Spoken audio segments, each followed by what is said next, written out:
Napapansin mo ba na laging malungkot ang iyong kaibigan mula nang magkaroon siya ng boyfriend?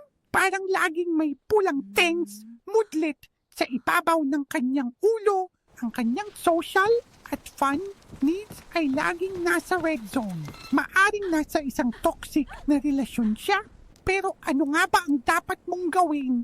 Narito ang 4 na simpleng hakbang. Una, makinig ka lang. Hayaan mo siyang magkwento nang walang panghuhusga. Isipin mo na ikaw ang kanyang social bunny na laging handang dumamay.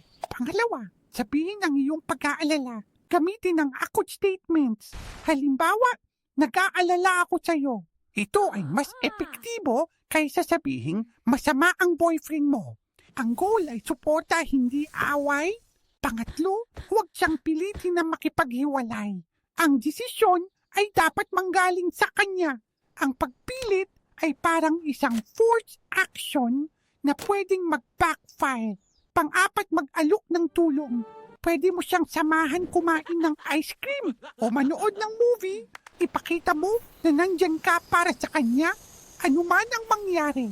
Tandaan, ang pagiging mabuting kaibigan ay parang pag-aalaga ng isang sim. Kailangan ng pasensya, pag-unawa at maraming suporta. Ikaw ang support system niya.